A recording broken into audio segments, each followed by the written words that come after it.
The dichotomy of control. This is the foundational principle of a calm and unbreakable mind, the single idea that can either liberate you or explain the source of nearly all your suffering. It's deceptively simple. The ancient Stoics taught that everything in life can be sorted into two categories: that which is within your control and that which is not. What's in your control? Only your inner world, your beliefs, your judgments, your choices, your responses. That's it. That is the entire list. What is not in your control? Literally everything else. The weather, the economy, what other people think of you, whether you get that promotion, whether the traffic light turns green. You have influence over some of these things, perhaps, but never ultimate control. Your anxiety, your frustration, your anger, almost all of it comes from a simple, tragic mistake, trying to exert control over things that are fundamentally uncontrollable. You're wasting your precious energy fighting a battle you can never win. It's like trying to command the tide to stop or shouting at the clouds to part. The Stoics used the analogy of an archer. A master archer knows their job is to perfect the shot. They control their posture, their breathing, their aim, the tension of the string, and the moment of release. This is their domain. This is where their excellence lies. But once the arrow leaves the bow, it enters the realm of the uncontrollable. A sudden gust of wind, a twitch from the target, the subtle pull of gravity. These are outside the archer's power. The unskilled archer rages if they miss, blaming the wind, blaming the arrow, their happiness entirely dependent on the outcome. But the Stoic archer finds their satisfaction in the process. They did everything within their power to make a perfect shot. The result is ultimately irrelevant to their sense of worth and tranquility. Hitting the target is simply a preferred outcome, not the source of their peace. This is your task as you drift into stillness. Focus your energy entirely on your own actions, your own character, your own responses. When you feel your mind worrying about what someone else will do or stressing about a future you can't predict, bring your attention back. Back to the archer. Back to your breath, your posture, your aim. Let go of the arrow's flight. Your peace isn't found out there in hitting the target. It's found right here in the perfect, calm, and focused release. That is your true power, amor fati, love your fate. This isn't a call for passive resignation. It's not about shrugging your shoulders and saying, it is what it is. It's something far more powerful. It is an active, fiery, and unconditional embrace of everything that happens in your life, for better or for worse. So much of our suffering is born from the friction between what this is and what we wish this would be. We burn immense energy wishing the past had been different, resisting the present moment, or fearing the future. We fight against the unchangeable, like a sailor cursing the wind instead of simply adjusting the sails. This resistance is the source of our exhaustion. Think of it this way. Imagine you are a master sculptor, and the unchangeable events of your life are your block of marble. You don't get to choose the marble. It arrives as it is, with its cracks, its imperfections, its unexpected veins of color. A novice might complain, wishing for a smoother, more uniform stone. They would see only the flaws. But the master? The master sees the potential within that specific block. They don't fight the imperfections, they incorporate them. That crack becomes a defining line in a face. That strange vein of color becomes the highlight of the work. The challenge of the material is precisely what makes the final sculpture a unique masterpiece. Your life is that block of marble. The career path that didn't work out, the relationship that ended, the unexpected challenge that tested your limits, these are not flaws in the stone. They are its character. Amor fati asks you to stop wishing for a different block of marble. It invites you to pick up your chisel and work with what you have, right now. To see every event not as a setback, but as essential material for the person you are becoming. It is the raw substance of your strength, your wisdom, your story. This practice doesn't mean you must be happy about tragedy. It means you choose to find purpose within it. You transform obstacles into opportunities. You alchemize pain into power. By loving your fate, you cease to be its victim and become its co-creator. You stop wasting energy on what you cannot change and redirect all of it toward what you can create. You look at the entirety of your life, the triumphs and the trials, the beauty and the brokenness, and you understand that every single piece belongs. You wouldn't remove a thing. Who love it all? Memento mori, remember death. This isn't a morbid command to dwell on the end, but the most potent Stoic prescription for living an extraordinary life. It's the ultimate reality check, a quiet compass that constantly points you back to the only moment that ever truly exists. Now, most of us live under a powerful illusion, the illusion of infinite time. We operate as if we are extras in our own movie, waiting for the real story to begin. We get angry in traffic, we hold on to petty grudges, we scroll endlessly through other people's lives, and we postpone our dreams for a mythical someday. We act as though our supply of sunrises is limitless. The Stoics knew this was the greatest trap of the human mind. Memento mori is the key that unlocks the cage. Imagine your life not as an endless ocean, but as a single precious glass of water. Every second that passes is a drop you can never get back. Once you truly understand this, your entire perspective shifts. You wouldn't waste a single drop on things that don't nourish you, would you? This awareness isn't meant to paralyze you with fear, it's designed to energize you with purpose. When you hold the reality of your mortality in your mind, the trivial anxieties of life begin to dissolve. The fear of what others think, the hesitation to start a new project, the reluctance to speak your truth, it all pales in comparison to the finite nature of your existence. You stop collecting grievances and start collecting moments. The warmth of your morning coffee, the sound of a loved one's laugh, the feeling of fresh air on your face, these cease to be filler and become the very substance of a life well lived. This practice is a filter for your decisions. Before you commit your energy to something, ask yourself, in the grand arc of my one life, does this truly matter? The answer brings stunning clarity. The paradox of memento mori is that by keeping death as your advisor, you don't become sadder or more fearful. You become profoundly, vibrantly, and unapologetically alive. You learn to love the dance because you understand the music isn't going to play forever. Premeditatio malorum, the premeditation of evils. It sounds grim, doesn't it? Like a dark incantation for a worried mind. But this ancient Stoic practice isn't about inviting disaster. It's about disarming it. It's not about becoming a pessimist, it's about becoming an invincible realist. Think of it like this. A fire department doesn't hold a fire drill because they want the building to burn down. They do it so that if the alarm ever rings for real, chaos doesn't take over. They have practiced the path to safety. They have faced the potential catastrophe in a controlled environment, and in doing so, they have stripped it of its greatest weapon, the element of surprise. This is what you are asked to do for your own mind. Take a future event you are anxious about, a presentation at work, a difficult conversation, a financial goal. Now, don't just worry about it. Intentionally, and for a brief moment, visualize what you fear most. Imagine it fails. The presentation bombs. The conversation goes poorly. You don't meet the goal. Don't just feel the sting of it. Walk through the aftermath. What would you actually do next? Who would you call? What would be your first practical step to recover? You wouldn't simply dissolve. You would take a breath. You would make a plan. You would endure. You would adapt. What this exercise does is profound. It takes the vague, terrifying monster of anxiety that lives in the shadows of your mind and drags it into the light. And in the light, you see it's not a dragon, it's a problem. And problems have solutions. By meditating on what could go wrong, you are rehearsing your own resilience. You are building a psychological immunity to misfortune. You are telling your primal brain, I have considered this possibility, and I have a plan. I will survive. The Stoics knew that what truly breaks us is not the hardship itself, but the shock of it. The feeling of being unprepared and overwhelmed. Premeditatio malorum is the antidote. It's the quiet, deliberate act of looking a potential future in the eye and calmly saying, I see you, and I am ready. You rob misfortune of its power by meeting it at the door, not as a victim, but as a host who is already expecting company. The obstacle is the way. Imagine a river flowing with relentless purpose toward the sea. When it encounters a massive boulder and immovable stone in its path, it doesn't simply stop. It doesn't curse its fate. The water, fluid and adaptable, embraces the obstruction.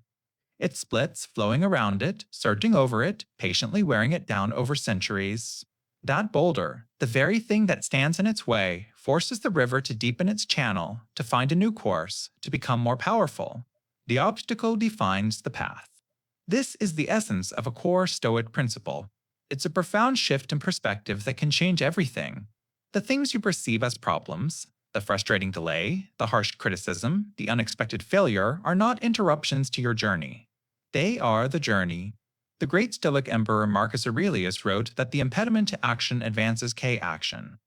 What stands in the way becomes the way. It's not about positive thinking, it's about pragmatic action. It's about seeing the world exactly as it is and finding the hidden opportunity within every challenge. Think of a blacksmith forging a blade. The raw, unformed steel is plunged into the fire, a brutal obstacle of overwhelming heat. It's then laid on the anvil and beaten with a hammer, another violent percussive obstacle. But it is precisely through this relentless process of fire and force that the steel is purified, tempered, and sharpened into something unbreakable and purposeful. Your challenges are the forge. They are not there to destroy you, but to shape you.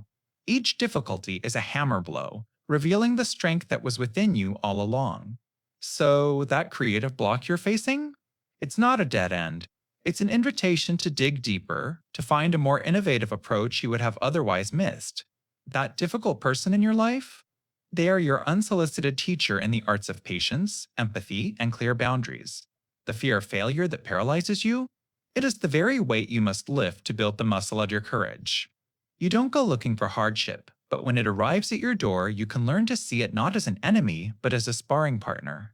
It is the raw material for wisdom, for resilience, for character. The obstacle itself is rarely the true problem. The true problem or opportunity lies in how you perceive it and what you choose to do next. You possess the ultimate power, the power to choose your response.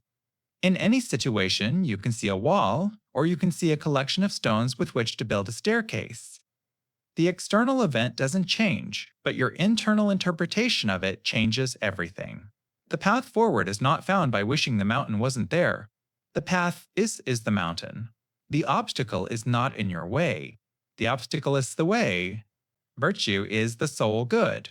It's one of the most radical and challenging ideas in all of philosophy.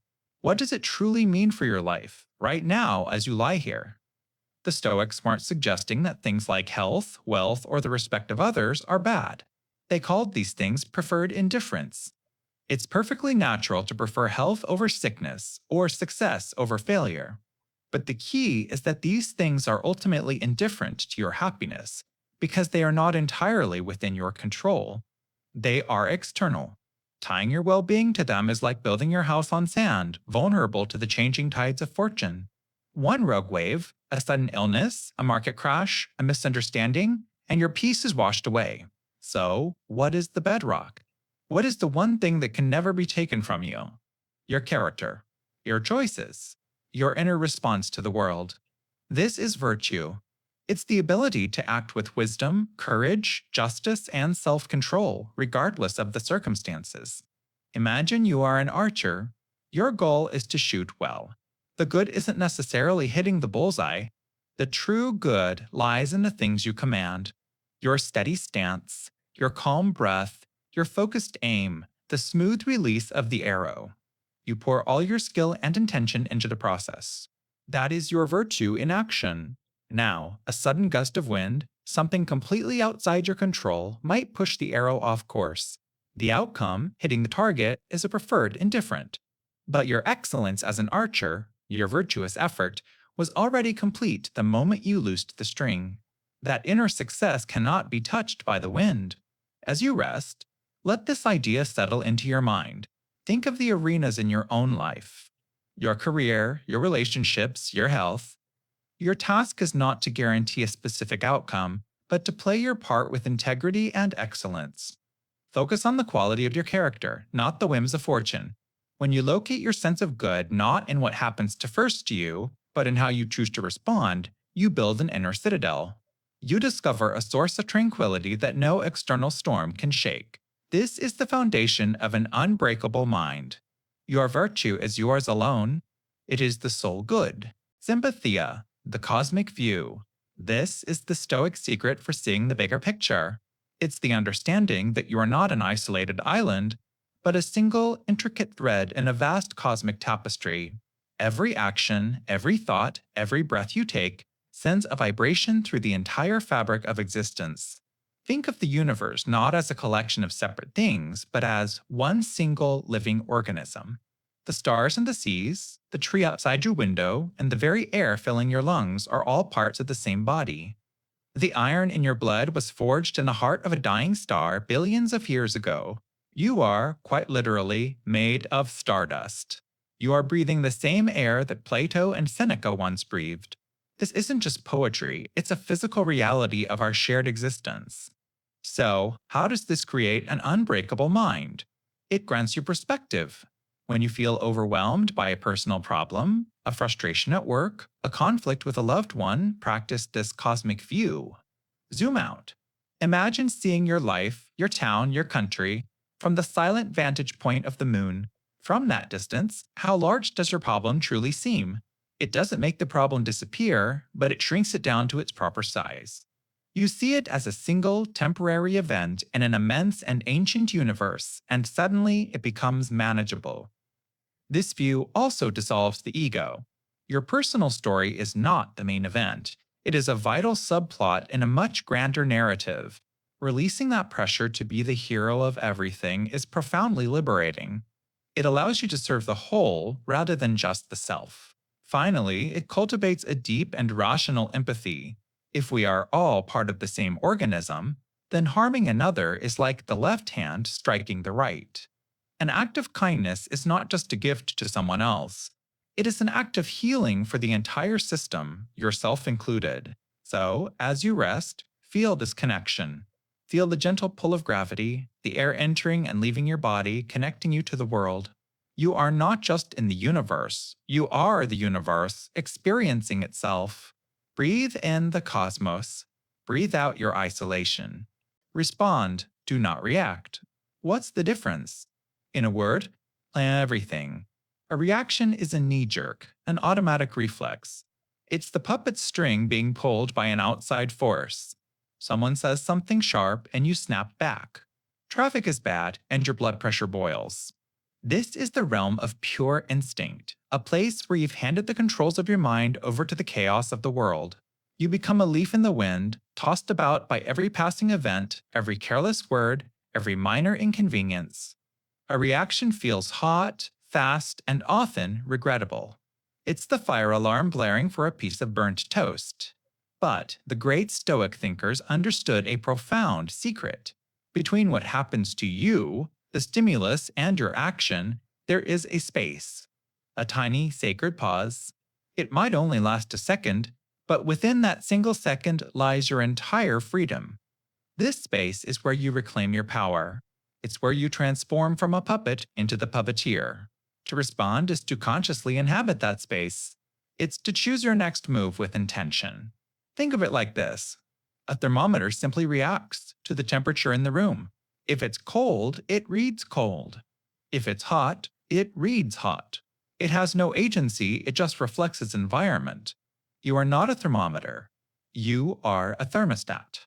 A thermostat assesses the temperature and then responds by taking deliberate action to create the climate it desires. It doesn't just reflect the conditions, it sets the conditions. When you are criticized, you can respond with curiosity instead of defensiveness. When you face a setback, you can respond with resilience instead of despair. So, how do you build this power? You practice the pause. The next time you feel that flash of anger or frustration, just stop. Take one deep breath. That single breath is you carving out that sacred space. In that space, you can ask a simple question. What is the wise move here? What action aligns with the person I want to be? This isn't about suppressing emotion, it's about mastering it, ensuring your actions are guided by your highest self, not your basest instincts. A reacting mind is fragile. It shatters against the hard edges of life. But a responding mind is unbreakable. It is like a lighthouse in a storm. The winds howl and the waves crash against its foundation, but it does not waver. It stands firm, assesses the darkness, and deliberately, calmly shines its light. That is your goal, not to control the storm, but to be the lighthouse that stands unshaken within it. Practice voluntary discomfort. This is the Stoic art of building a fortress for your mind, not with stone and mortar, but with small, chosen hardships. Think of it like a vaccine for adversity. You intentionally expose yourself to a tiny controlled dose of difficulty. A cold shower, a skipped meal, a moment of silence instead of distraction, so that when the real, unexpected fevers of life strike, your spirit already has the antibodies. You've trained it to say, I have felt this before. I can handle this. We live in a world that sells us comfort at every turn. But this constant cushioning, this relentless pursuit of ease, makes us fragile. It's like building a body by only ever lifting the lightest weights. You feel fine, until something heavy actually needs to be lifted. The Stoics understood that true peace isn't found by avoiding all storms, but by building a mind that is a worthy vessel, capable of sailing through them. By choosing a little discomfort, you're not punishing yourself, you are liberating yourself. You are gently untangling your happiness from your circumstances. You are teaching your mind that your well being comes from within, not from a perfect external temperature or an instantly satisfied craving. This doesn't have to be dramatic. Start small. Tomorrow, take a shower that's just a little colder at the end. Walk a short distance you would normally drive. Deliberately put your phone in another room for an hour and just sit with your thoughts. For just a moment, choose the slightly harder path on purpose. In that moment, something remarkable happens. You prove to yourself that your contentment isn't so easily broken. You discover a reserve of strength you didn't know you had. The fear of loss, the fear of doing without, begins to shrink because you've willingly done without and you found that you were still okay. You were still whole. This practice recalibrates your gratitude. The warmth of the water feels more luxurious. The taste of your next meal is richer. The comfort of your bed tonight will feel like a profound gift. You are not making your life harder. You are making yourself stronger, more resilient, and more deeply appreciative of the simple joys. And a mind that knows its own strength is a mind that can finally be at peace. Choose your company wisely. This is not mere social advice. It is the most fundamental act of mental self-preservation you can practice. The people you grant access to your life are not passive observers. They are the architects and editors of your inner monologue, the co-authors of your future self. Imagine your mind as a still, clear lake. Every person you interact with casts a stone into it. Some, the wise and virtuous, toss in smooth, flat stones that skip beautifully across the surface, creating elegant, symmetrical ripples that gently fade, leaving the water as peaceful as it was before. Their presence brings clarity and calm. They inspire you, challenge you to think deeper, and affirm your highest values. You leave their company feeling expanded, as if your own shoreline has grown wider and the view more beautiful. But others cast jagged, heavy rocks. They plunge into your consciousness with a violent splash, stirring up mud and sediment from the bottom. These are the stones of chronic complaint, of endless gossip, of cynical despair and petty judgment. The ripples they create are chaotic and disruptive. Long after they are gone, your water remains murky, your thoughts clouded. The Stoic philosopher Seneca warned of this, observing that we inevitably start to imitate the vices of those we associate with. He saw it not as a judgment, but as a simple law of emotional physics. Proximity creates transference. This is why the Stoics were so deliberate. They weren't being cold or arrogant, they were being vigilant gardeners of their own minds. They understood you cannot cultivate a garden of tranquility and virtue if you are constantly allowing others to sow weeds of negativity and chaos. Protecting your peace isn't selfish, it's the essential work required to build an unbreakable mind. So, begin a quiet audit. It's not about ruthless exclusion, but about conscious curation. As you move through your days, pay attention to how you feel after an interaction. Do you feel drained or energized? Do you feel more cynical or more hopeful? Is your mind clearer or more cluttered? Your feelings are the compass. Steer yourself towards those who embody the virtues you seek to cultivate. Seek out the calm, the kind, the disciplined, the wise. Let their frequency tune your own. In doing so, you are not just choosing friends. You are choosing your future state of mind. You are choosing the music that will play in the quiet moments before you sleep. You are choosing a path toward an unbreakable peace. Journal for clarity. Think of your mind as a room, and at the end of each day, it's cluttered. Thoughts are like clothes tossed on a chair, worries are like papers scattered on the desk, and anxieties are tangled cords in the corner. Journaling is the simple, powerful act of tidying this inner space, one thought at a time. The Stoics understood that our inner world could become a storm of impressions. Left unchecked, these thoughts knot together, creating a sense of overwhelming chaos. Marcus Aurelius didn't write his meditations for an audience, he wrote them for himself. He was performing a nightly audit of his own soul, untangling the day's events from his reactions to them. When you put a pen to paper, you do the same. You pull a single, anxious thought out of the mental knot and lay it out straight on the page. And this is where the transformation begins. A fear that feels enormous inside the echo chamber of your skull often looks surprisingly small when written in ink. An anger that feels all-consuming becomes a simple chain of cause and effect. You aren't trying to write a masterpiece. You are simply taking dictation from your own mind. The page doesn't judge. It just holds the words for you, allowing you to step back and become an observer of your own thoughts rather than a prisoner to them. You start to see the crucial difference between what happened and the story you told yourself about what happened.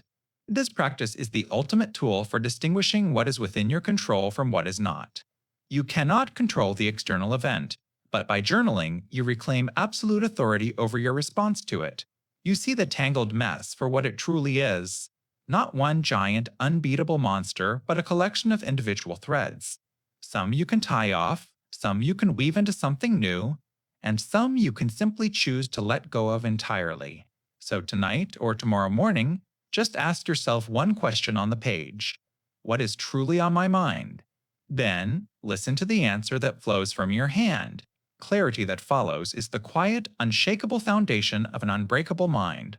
Into your day. This isn't about scrolling through your calendar or replaying conversations in anger. Think of it as a ship captain's log, written at the calm end of a long voyage. The day is done. Sea is quiet. And now you take a moment to chart the course you actually sailed, not just the one you intended. You are the captain of your own mind, and this nightly ritual is how you learn to navigate the waters of your own life with greater skill, preparing you for whatever weather tomorrow may bring. This practice is your private audit, a quiet conversation with your inner self. It's not about judgment, it's about awareness.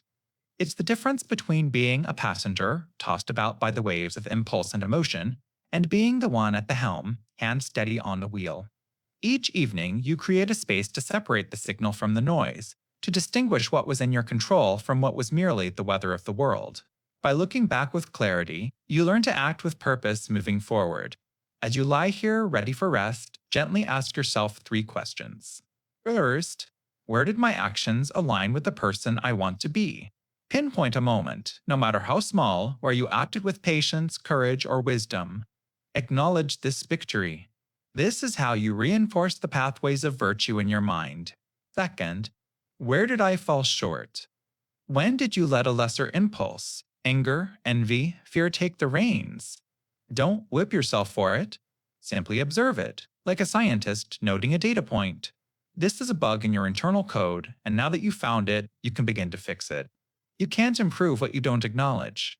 And finally, the most important question: what can I learn from this? From both the successes and the stumbles, what is the lesson for tomorrow? This transforms every experience, good or bad, into fuel for your growth. It's a process of mental alchemy, turning the lead of daily chaos into the gold of self-mastery. This nightly review is the act of closing the book on the day. You are not carrying its unresolved conflicts or its lingering resentments into your sleep. You have examined them, learned from them, and can now release them. You drift off not with a cluttered mind, but with a clear conscience and a quiet resolve for the day to come. This is how you build an unbreakable mind. Not in grand battles, but in these silent, consistent moments of self-reflection. Speak with purpose or not at all. This isn't a command to be silent, it's an invitation to be intentional. Think of your daily energy as a finite pool of water. Every idle word, every piece of gossip, every complaint spoken without a solution in mind, it's a small, steady leak. It seems harmless at first, but by the end of the day you feel drained and you can't quite figure out why. You've been leaking your vital energy through careless speech. The world constantly tempts you to empty your mind through your mouth, to fill every silence with noise just to prove you are there. The Stoic path is to reverse this flow. It's to understand that your words have weight, and you must choose carefully what you are willing to carry. Imagine a master sculptor standing before a block of raw marble. She doesn't just start swinging her hammer wildly. That would only create dust and ruin the stone. Instead, she studies it. She sees the potential within. Every single tap of the chisel is deliberate, precise, and full of purpose.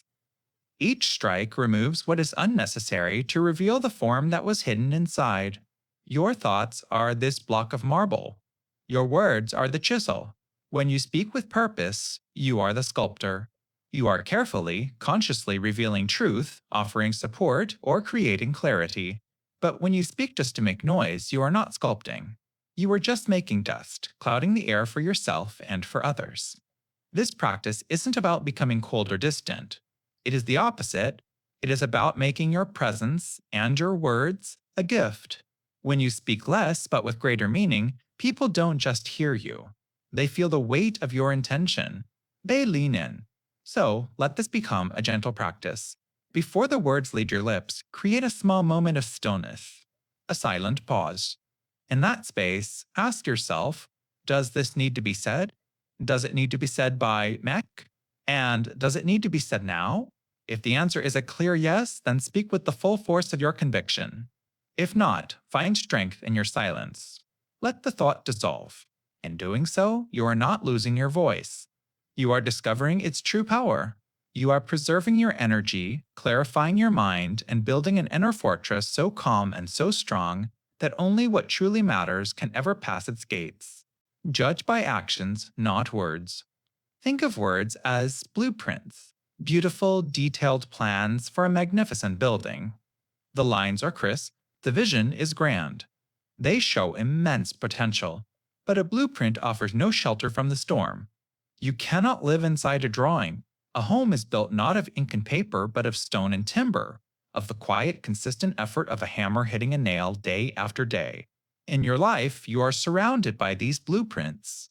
People offer you grand designs of their loyalty, their support, their intentions.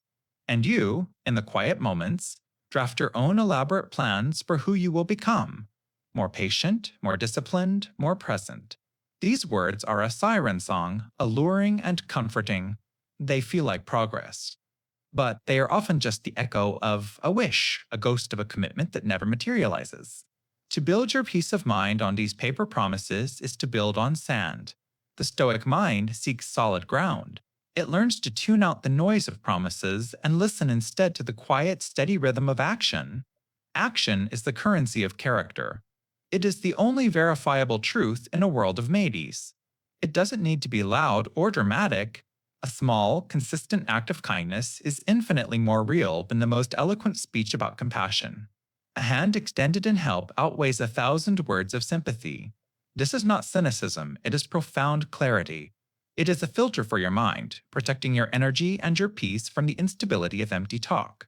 You simply stop analyzing what people might do, and you calmly observe what they are doing. And most importantly, you must turn this powerful lens upon yourself. This is where the unbreakable mind is truly forged. Stop telling yourself you will meditate every day. Instead, simply sit in silence for 1 minute right now. Don't promise to be more disciplined. Put your phone down and read a single page of a book. The person you want to become is not constructed from grand resolutions. They are assembled, piece by piece, through the small, deliberate actions you take when no one is watching. Your character is not your declaration, it is your quiet, daily demonstration. As you rest, let go of the weight of words, both yours and others. Allow them to be what they are. Fleeting breath, mere possibilities. Ground yourself in the tangible world of what is done. Watch the patterns, trust the patterns, because actions are the silent, honest language of the soul. They are the real bricks that build the life of integrity, and they are the unshakable foundation upon which your peaceful, unbreakable mind can truly rest. Indifference to indifference. This isn't a call to be cold or unfeeling. It's the secret to building an unshakable inner fortress. The Stoics divided the world into two categories: things you can control and things you can't. Your virtue, your choices, your character, these are yours. Everything else, your wealth, your health, your reputation, what others think of you, they called indifference. They are outside your direct command. Now, this doesn't mean you shouldn't prefer health over sickness or success over failure. These are called preferred indifference. The key is not to attach your happiness or tranquility to them. To do so is to hand over the keys to your mind to fortune, to chance, to other people. Think of it like this: you are a master archer. Your task is to shoot an arrow. You control every part of the process. You control your stance, steady and grounded. You control your breath, slow and deliberate. You control the drawing of the bowstring, the careful aim, the clean release. Your excellence, your virtue, lies entirely within that process. You have done everything a perfect archer can do. But once the arrow leaves the bow, it is no longer yours. A sudden gust of wind might push it astray. The target might move. Someone might walk in front of it. The final outcome, whether it hits the bullseye, is an indifferent. It is external to your skill and your will. The foolish archer rages at the wind. They curse their luck. Their peace is shattered by an outcome they never controlled in the first place. But the Stoic archer simply judges the quality of their shot. They find satisfaction in their intention, their focus, their discipline. They know that the only true failure would have been a sloppy release or a careless aim. Every day you fire dozens of arrows. The project you submit at work, the difficult conversation you have with a loved one, the effort you put into a workout. Focus entirely on the quality of your shot. Pour your energy into your intention and your action. And then let the arrow fly. Let the outcome be what it will be. Your peace of mind is not in the target, it is in the integrity of your aim. This is indifference to indifference. Life according to nature. This is perhaps the single most important directive in all of Stoic philosophy, the master key that unlocks a life of tranquility. But it's not a call to abandon your home and live in the woods. It's something far deeper, an instruction to align yourself with the fundamental truths of existence. Think of it this way.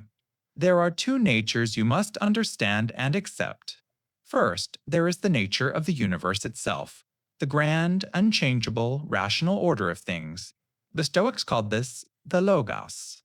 The seasons will change, people will act according to their own character, and fortune will be unpredictable. To fight this is like trying to command the tide to stop. It is a source of immense suffering, born from a desire for reality to be other than it is. The second, and most crucial, nature is your nature. As a human being, you have been given a unique and powerful gift that separates you from all other creatures: the power of reason. Your nature is to think, to judge wisely, and to choose virtue. Imagine an old, sturdy oak tree in a field. It doesn't rage against the winter storm or curse the summer drought. It digs its roots deeper, it bends with the wind, it endures. It acts perfectly in accordance with its own nature and the nature of its environment.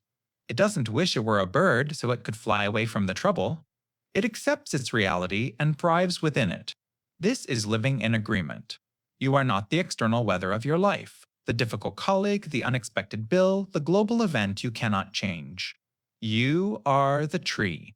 You cannot control these storms, but you have absolute dominion over your roots, your judgments, your principles, your responses. Living according to nature means focusing your energy here, on the inner world you command, rather than wasting it on the outer world you do not.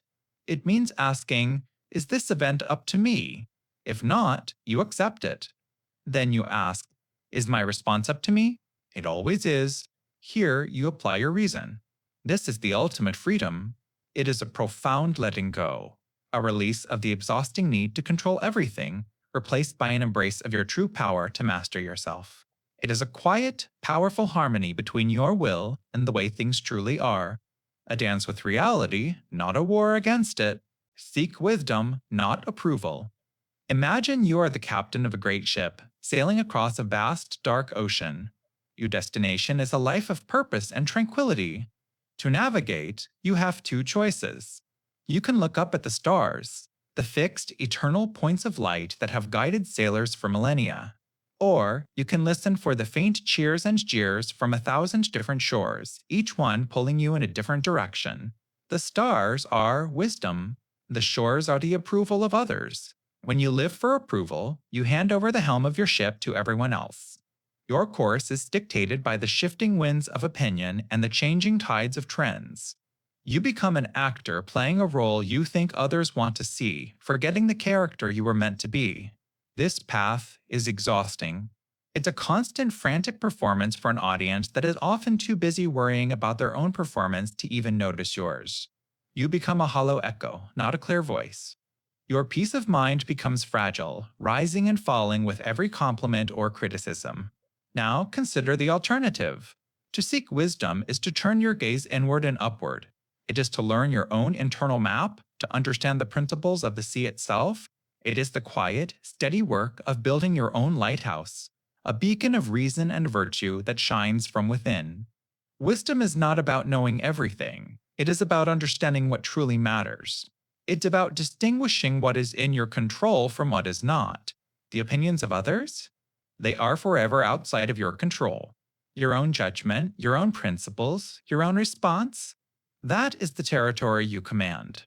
Choosing wisdom over approval is choosing substance over shadow.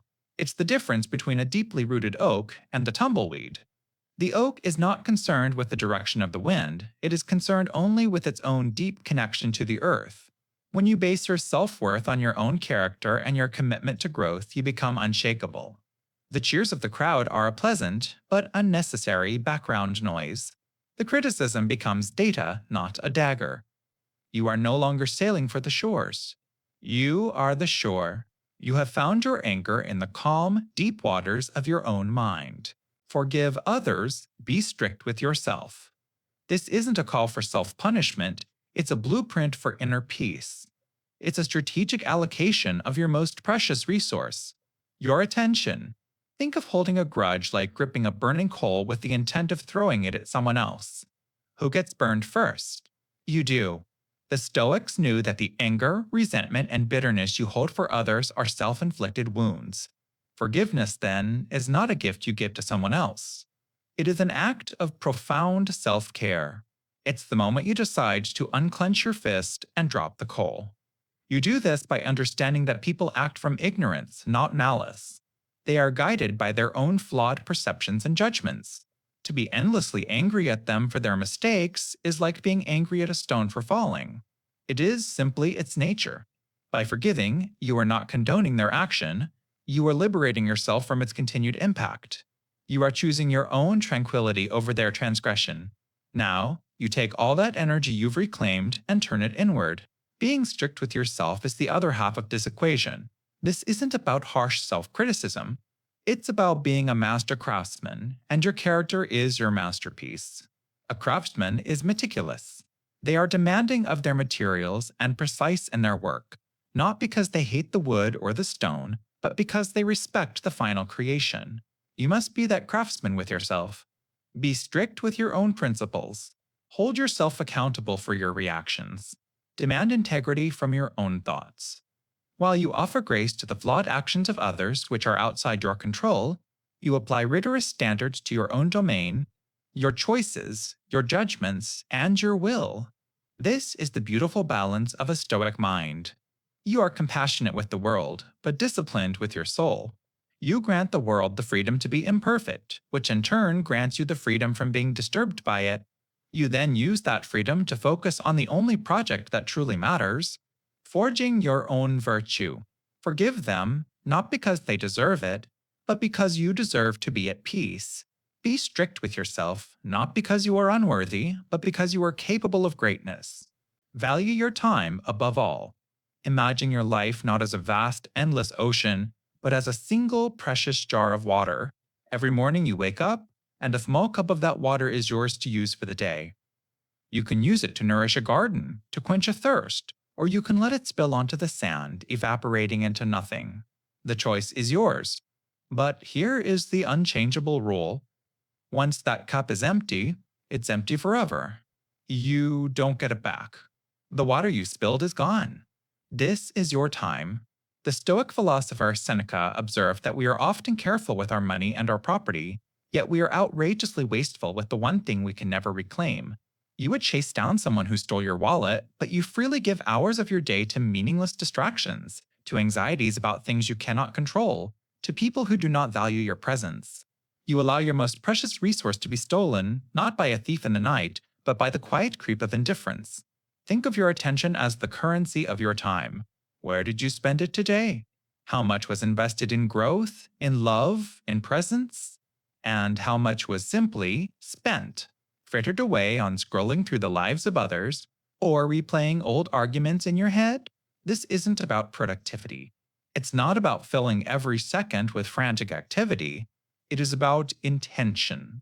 It is about recognizing that a moment spent in quiet reflection, truly present and aware, is infinitely more valuable than an hour spent on autopilot, your mind a million miles away. To value your time is to become a fierce guardian of your moments. It means learning to say no. It means curating your life, choosing what and who is worthy of a piece of your finite existence. Before you commit, ask yourself a simple question. Is this a fair trade for a piece of my life? Often you will find the answer is a resounding no. So as you rest now, let this sink in. Your time is the raw material of your life. It is the thread from which your experiences are woven. Don't let it unravel. Hold it, respect it, and use it to create a life that is truly yours. Each second is a gift. Treat it as such. Separate event from judgment. Imagine your mind is a clear, still lake. An event happens, a stone is tossed into the water. The stone and the splash are the event. They are facts. But the ripples that spread out, disturbing the entire surface, those are your judgments, the story you tell yourself about what the stone means. The Stoics understood a profound truth. We do not suffer from events themselves, but from our opinion of them. Nothing that happens to you is inherently good or bad. It is your mind that defines it, that label. Consider the rain. The rain itself is neutral. It isn't good or bad. It's just water falling from the sky. But if you had a picnic planned, you judge the rain as terrible. If you're a farmer whose crops are thirsty, you judge it as a blessing. The event, the rain, never changed. Only your perspective did. You experience this constantly. Your boss gives you blunt feedback. That is the event. The story you might tell yourself is, I'm a failure, or they don't respect me. That story is the judgment. Someone cuts you off in traffic. That is the event. The judgment is, that person is a selfish jerk who ruined my morning. The secret to an unbreakable mind lies in creating a space between the event and your judgment. A pause. In that sacred pause, you can observe what happened without layering a story on top of it. You can see the feedback not as an attack, but as simple information. You can see the driver not as a villain, but as just another person, perhaps rushing to an emergency. This doesn't mean you become emotionless. It means you'll become the director of your emotions, not their captive. You cannot control the stones that are thrown into your lake, but you have absolute power over how you interpret the ripples. You can let them grow into a tidal wave of anxiety, or you can watch them, understand them, and let the water return to its natural, peaceful stillness. As you rest now, picture those ripples from your day. With each breath, let them soften. Let the judgments dissolve. All that remains is the event, a simple memory, powerless to disturb the calm, deep waters of your mind. Take the view from above. Imagine for a moment that you can gently float upwards, leaving your body resting peacefully below. Rise through the ceiling, seeing the layout of your home, a simple map of your immediate world. Now, ascend higher. Your neighborhood becomes a patchwork of lights and shadows. The car that cut you off today is just one tiny spark in a river of traffic. The entire city unfolds beneath you, a sprawling, breathing organism of millions of lives, each with its own story, its own urgent dramas. From up here, they all blend into a single, humming energy. Keep rising. Your country, your continent, becomes a shape you recognize from a globe. The borders that seem so rigid on the ground dissolve into coastlines and mountain ranges. You see weather systems swirling across the planet, vast and utterly indifferent to human affairs. Now, pull back further still. until the earth itself is a beautiful marbled sphere suspended in the velvet blackness. That pale blue dot, every king, every conqueror, every love story, every single anxiety you've ever had, it's all happening on that tiny, fragile stage. This is the exercise the Roman Emperor Marcus Aurelius practiced 2,000 years ago. He called it the view from above, a way to look down upon the world and see the herds, armies, farms, and festivals, the whole cosmic soup for what it is, temporary and interconnected. From this vantage point, what happens to that problem that's been circling in your mind? The one that felt so heavy, so all consuming just moments ago? It doesn't vanish, but its scale shifts dramatically. It becomes a single pixel in a breathtakingly vast image. Your anger, your fear, your stress, they lose their sharp edges when seen against the backdrop of eternity and infinity. This isn't about belittling your struggles. It's about right-sizing them. It's a tool to remind you that you are part of something immeasurably vast and ancient. Your life is a brief, brilliant flash in the grand cosmic story. So as you drift towards sleep, let your mind ascend. See your worries shrink. See the interconnectedness of everything. From this peaceful, silent orbit, you can finally grant yourself the perspective that leads to tranquility. You can see the whole picture and, in that view, find your calm. Desire only what is yours to attain. Imagine a master archer standing perfectly still in a vast field. Her focus isn't on the distant bullseye. That's the goal, yes, but it is not the object of her desire. She knows she cannot control a sudden gust of wind, a hidden flaw in the arrow's shaft, or even the subtle tremble of the earth beneath her feet. To place her desire on the arrow hitting the mark is to gamble her inner peace on the whims of the universe. So, she doesn't. Instead, her desire is aimed inward, focused entirely on what is hers to command. The firmness of her stance, the rhythm of her breath, the precise tension she draws into the bowstring, and the clean, unwavering release. The world outside of her own actions falls away. This is her domain. The rest is simply information. This is the Stoic secret to an unbreakable mind. It's the art of drawing a clear, bright line in the sand between what is yours and what is not. So much of our modern anxiety, that low-grade hum of dread, comes from planting our hopes in soil we don't own. We desire the promotion, the validation from a boss, the affection of a specific person, a life free of unexpected problems. But these things are never truly ours to control. They are outcomes, external events subject to a million variables we can neither see nor influence. To desperately want them is like being the captain of a ship, screaming at a storm to cease. It's a frustrating, soul-crushing battle against reality itself, leaving you feeling powerless and adrift. This isn't a call to lower your ambitions or to stop caring. It is a profound invitation to refine them. It's about shifting the target of your desire from the unpredictable result to the controllable process. Don't desire to win the game, desire to play with absolute integrity and effort. Don't desire for your difficult conversation to go perfectly, desire to show up with honesty, courage, and compassion. When you make this shift, something incredible happens. Your fulfillment is no longer a fragile thing held in the hands of others or the whims of fortune. It becomes a fortress built brick by brick with your own choices. You take back the keys to your own emotional kingdom. So, as you settle into stillness tonight, allow this principle to wash over you. Take a gentle inventory of your desires. What burdens are you carrying that are not truly yours? The need for approval? The outcome of tomorrow's meeting?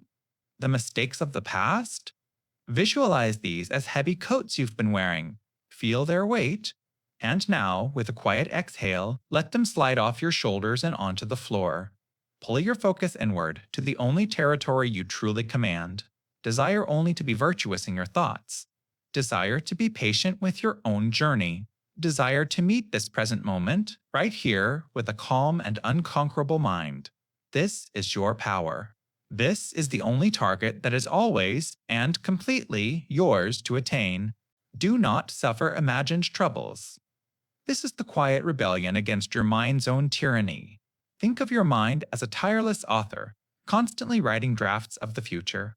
But how often does it write a tragedy? How often does it script a catastrophe, complete with dialogue, sound effects, and a heart-pounding score?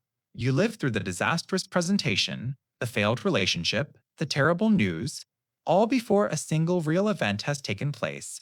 The Stoics saw this as a profound waste of our most precious resource, our present peace. The philosopher Seneca warned that we suffer more often in imagination than in reality. Worrying about what might happen is like paying interest on a debt you don't even owe yet.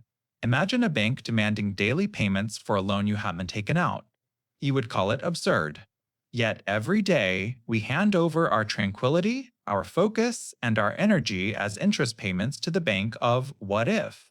We exhaust our emotional savings on hypothetical overdrafts, leaving us bankrupt when a real, manageable challenge finally arrives.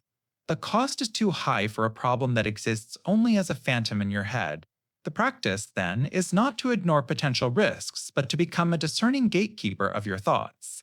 When a fearful story begins to play, you don't have to buy a ticket to the show. You can simply observe it. Ask it a few calm questions. Are you happening right now? Is there an immediate action I must take in this very moment? More often than not, the answer is no. The imagined trouble is a ghost, a shadow knocking at the door. You don't have to let it in. You can acknowledge its presence and let it drift by. This isn't about suppression, it's about separation. You are the sky, and these worries are just clouds. They are not you. They are temporary weather patterns passing through. Your job is not to wrestle the clouds, but to remain the vast, unshakable sky. Right now, in this moment of stillness, what is actually wrong? Separate the stories from the sensations. Feel the weight of your body. Notice the gentle rhythm of your breath. Here, in the tangible world, you are okay. The catastrophes are just stories. So, release the debts of tomorrow. Refuse to pay interest on fear. The future will arrive one moment at a time, and you will meet it then, with all the resources you've preserved by living fully in the now. Do not rehearse tragedy. Grant yourself the grace of the present. Let your mind be a sanctuary, not a theater for imagined horrors. Simply be here. Master your mornings. It's not a checklist of habits. It's a declaration of intent. It's the deliberate act of forging your mind before the world has a chance to bend it. Most people begin their day in a state of reaction. The alarm blares, you reach for your phone, and instantly, the world's chaos floods your mind: emails, headlines, notifications. You've surrendered the first, most valuable moments of your day to the agendas of others. Before your feet even touch the floor, you are already behind, defending against a tide you didn't see coming. The Stoics understood this danger. They saw the morning not as a race, but as a forge. A quiet, sacred space to heat, hammer, and temper the steel of your character for the day ahead. This isn't about adding more tasks to your morning. It's about adding more intention. It's about building an internal citadel, a fortress of tranquility and reason that external events cannot breach. So, how do you begin? Not with your phone, but with a question. As Marcus Aurelius would, ask yourself, what challenges might I face today? A difficult colleague, an unexpected delay, a moment of frustration. Picture them, not to invite anxiety, but to rehearse your response. By anticipating adversity, you strip it of its power of surprise. You're no longer a victim of circumstance, you are a strategist, prepared for the terrain. Then, draw a line in the sand. This is the core of Stoic practice. On one side, place everything you cannot control: the traffic, the weather, the opinions of others. Acknowledge them, and then let them go. On the other side of that line, place the only things that truly matter: your thoughts, your judgments, your actions. This is your kingdom. This is the only ground where you have absolute power. Your morning is a blank canvas. You can either let the world splatter it with random colors, or you can pick up the brush and paint the first stroke yourself. Will it be a stroke of intention, of resilience, of calm? By mastering these first few moments, you don't just win the morning, you arm yourself to be undefeated by the day. You choose to be the blacksmith of your own mind, forging an unbreakable spirit, one sunrise at a time. Be a citizen of the world. The ancient Stoics called this cosmopolitanism, the profound idea that you belong to two communities at once. The first is the local city or nation you were born into, but the second, and far more important, is the vast community of all human reason and existence. Think of it like this. You are a single, magnificent tree. You have roots in a specific plot of soil, your neighborhood, your family, your culture. This is your local community, and it gives you stability. But you are also part of an immense, interconnected forest that stretches across the entire planet. You share the same sun, the same rain, the same air as every other tree. To see yourself as only belonging to your small patch of earth is to miss the grandeur of the entire forest you are a part of. The Roman Emperor Marcus Aurelius captured this perfectly. He reminded himself, "My city and my country, so far as I am a man, is the world." He understood this dual citizenship. He had duties to Rome, of course, but his ultimate allegiance, his deepest sense of belonging, was to humanity itself. This isn't about erasing your identity, it's about expanding your perspective until the artificial lines we draw on maps begin to feel insignificant. So, why is this a rule for an unbreakable mind? Because so much of our daily anxiety, anger, and fear comes from a narrow, tribal viewpoint. It's the source of us versus them. When you become a citizen of the world, you apply a new lens. The person you disagree with is no longer just an opponent. They are a fellow citizen of the shared world, struggling with their own fears and hopes. Your personal setbacks, while painful, are seen against the vast backdrop of the human story, a story filled with incredible resilience and perseverance. This perspective doesn't magically solve your problems, but it does reframe them. It connects you to a source of strength far greater than your own. It's the deep, quiet realization that you are not isolated in your struggles. You are a participant in a global drama, a single thread in an impossibly large and beautiful tapestry. When you truly feel this, the petty grievances and fleeting worries lose their sharp edges. You are anchored not just to your small piece of the earth, but to the entire world and all of its people. You are home everywhere. Practice humility and knowledge. Imagine that everything you know is a small island in a vast, endless ocean. As you learn, your island of knowledge grows. But here's the beautiful paradox. The bigger your island gets, the longer its coastline becomes.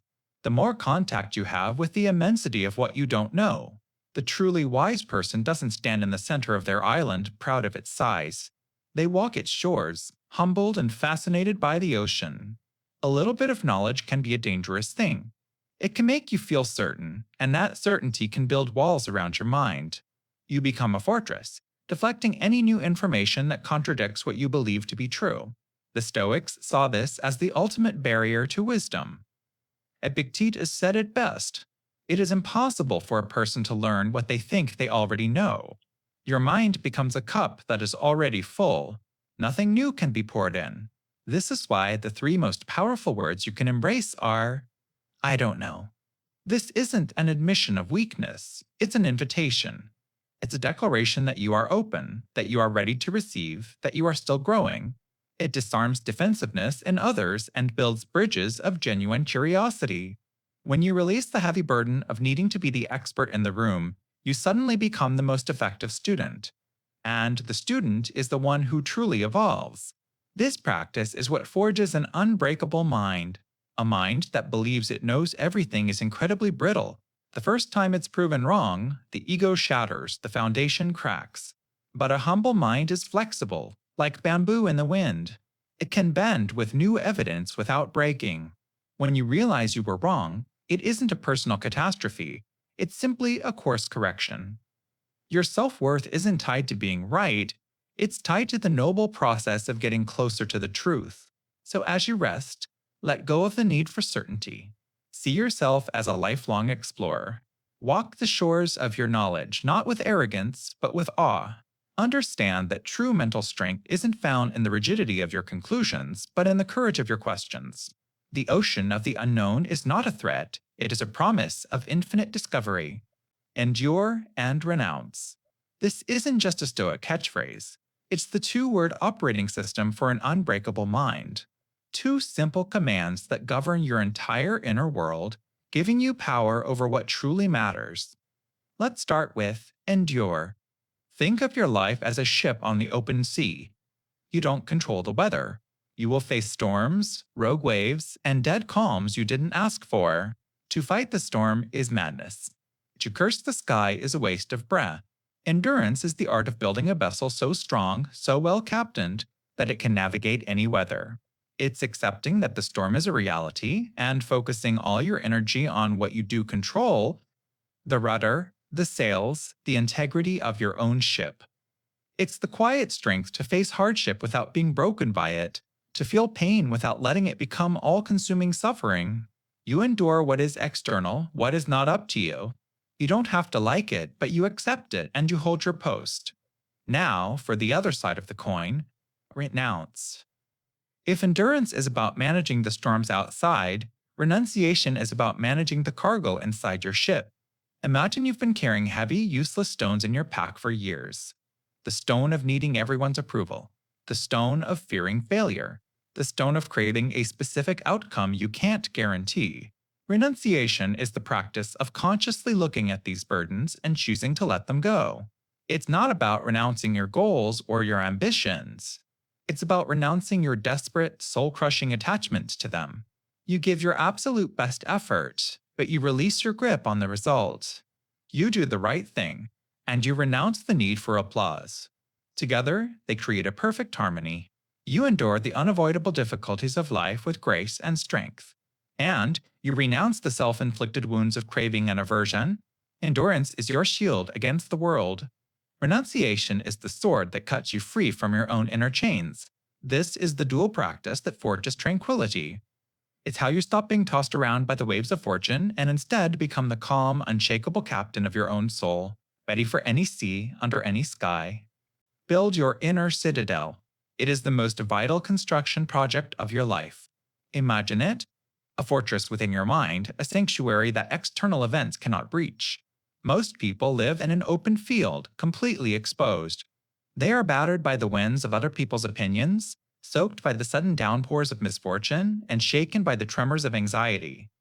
But you are choosing to be an architect. You are choosing to build a stronghold. This citadel is your sovereign space, a place of ultimate refuge, built not from stone and mortar, but from reason, perspective, and self-awareness. The construction begins with a blueprint: your core values, what truly matters to you: honesty, courage, justice. These are your foundation stones, buried deep where they cannot be moved. The walls are built, day by day, with the bricks of your deliberate choices. Every time you pause before reacting, you lay a brick. Every time you choose virtue over convenience, you lay a brick. Every time you forgive an insult instead of nursing a grudge, you strengthen the mortar. This isn't grand, heroic work. It's the quiet, consistent labor of the everyday. The frustrating email, the delayed train, the critical comment. These are not attacks on your peace. They are stress tests for your walls. They are the training weights that make your resilience grow, showing you where the cracks are so you can mend them. Inside this citadel is your command center. From its highest tower, you can observe the world without being consumed by it. You see the storms of chaos gathering, but you watch them from a place of safety and clarity. You are the gatekeeper. You decide what thoughts are granted entry and which are turned away. Is this thought productive? Is it within my control? Is it true? If not, the gate remains closed. Building this fortress is not about emotional detachment or hiding from the world. It's the opposite. It's about creating an inner core so stable, so serene, that you can engage with life's chaos more fully and effectively. It ensures that when you walk out into the world, you do so from a position of strength, not vulnerability. Because no matter what happens out there, you know that you can always retreat, regroup, and find peace within the unbreachable walls of your own mind. Embrace simplicity. This isn't about owning less. It's about being owned by less. It is the conscious, deliberate removal of the non-essential to make space for what truly matters. Think of your mind like a ship setting out on a vast ocean. Modern life encourages us to load this ship with endless cargo. Every worry about the future, every regret from the past, every trivial opinion, every digital notification, it's all loaded on deck. Soon, the ship is heavy, sluggish, and barely able to navigate the waves. It's weighed down by things it was never meant to carry. Simplicity is the act of looking over all that cargo and asking, what do I truly need for this journey? It's the courage to throw the unnecessary overboard, not because it has no value, but because it has no value to you right now.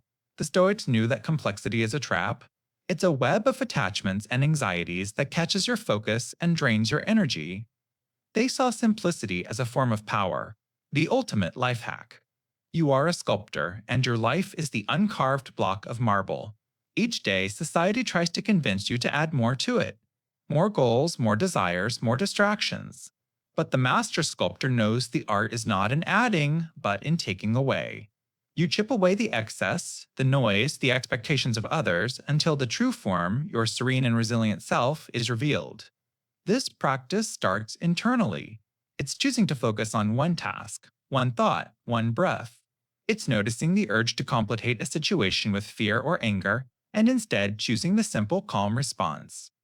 It's finding joy in a simple meal, a quiet walk, a single meaningful conversation. When you simplify your inner world, your outer world naturally follows. You begin to crave less because you appreciate more.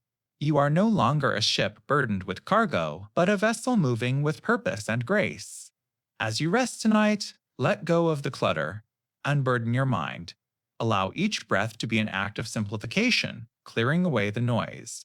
In this quiet, uncluttered space, you will find your strength. You will find that an unbreakable mind is not built on complexity, but on the profound and unshakable foundation of simplicity. Ooh, practice gratitude. It is the Stoic antidote to the poison of endless desire. While the untrained mind constantly seeks what it lacks, the next achievement, the better circumstance, the perfect relationship, the disciplined mind finds abundance in what it already possesses. Think of your focus as a spotlight. By default, our human nature directs that spotlight onto the gaps, the problems, the missing pieces on the stage of our lives.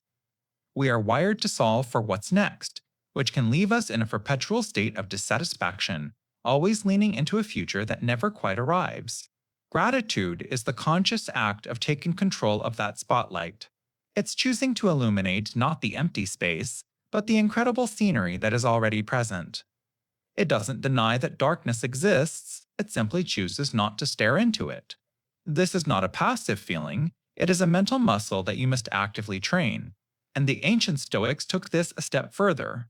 They taught us to be grateful not just for the pleasant things, a warm bed, a good meal, a moment of peace, but for the hardships themselves. Be grateful for the difficult conversation that taught you patience. Be grateful for the failure that revealed a new, unexpected path. Why? Because these are the very weights that build your spiritual strength. To resent your challenges is to resent the raw material that forges your resilience. To be grateful for them is to become an alchemist, turning the lead of your struggles into the gold of your character. So right now, as you settle into stillness, let your mind gently scan your day. Find 3 things, no matter how small, that you can hold in your awareness with a sense of appreciation. It could be the simple, profound act of breathing, the feeling of these sheets against your skin, a kind word someone shared. Don't just list them in your head. For a brief moment, truly feel the appreciation for each one. Feel the quiet warmth it generates. This is not a chore, it is a fundamental recalibration of your entire being. This simple practice, done consistently, rewires your perception. It shifts your baseline from scarcity to sufficiency, from anxiety to anchor. It builds a fortress of inner contentment that external events cannot easily breach. You stop chasing happiness because you realize you've been standing in it all along. An unbreakable mind is not one that feels no pain, but one that is so profoundly grateful for the gift of its own existence that it can withstand any storm. See people as they are. This is one of the most radical acts of mental freedom you can perform. It isn't about cynicism or cold judgment. It's about liberation. It's the quiet practice of removing the heavy filter of your own hopes, your fears, and your elaborate expectations, and simply looking at the person standing right in front of you. So often, we don't interact with people. We interact with the story we've created about them. We meet someone, and our mind immediately begins to paint a masterpiece of their potential. Or, when we get hurt, we cast them as the permanent villain in our personal drama. We cling to the version of them we want, the version we think they should be. And when their actions inevitably fail to match our internal script, we feel betrayed and frustrated. But who betrayed us? The person for being themselves, or our own story for being a fantasy. Imagine you're an architect given a plot of land. The land is uneven, rocky, and has a stream running through it. You cannot use the blueprint for a flat, perfectly manicured lawn. To try would be to invite disaster. You would be fighting reality itself. A wise architect studies the terrain, the rocks, the slope, the water, and designs a structure that works with it, not against it. People are that terrain. You cannot force your pre-written blueprint of who they should be onto them. You must see the reality of their character, their habits, their nature, and then decide how, or even if, you want to build with them. The Stoics understood this profoundly. Marcus Aurelius would prepare for his day by reminding himself that he would meet selfish, arrogant, and dishonest people. Not to be pessimistic, but to be prepared. To see reality without the shock of a shattered ideal. Seeing people as they are means prioritizing their consistent actions over their comforting words. It means observing their patterns, not just their promises. It's about accepting the data of who they have shown you they are, not who you wish they would become. When you master this, something incredible happens.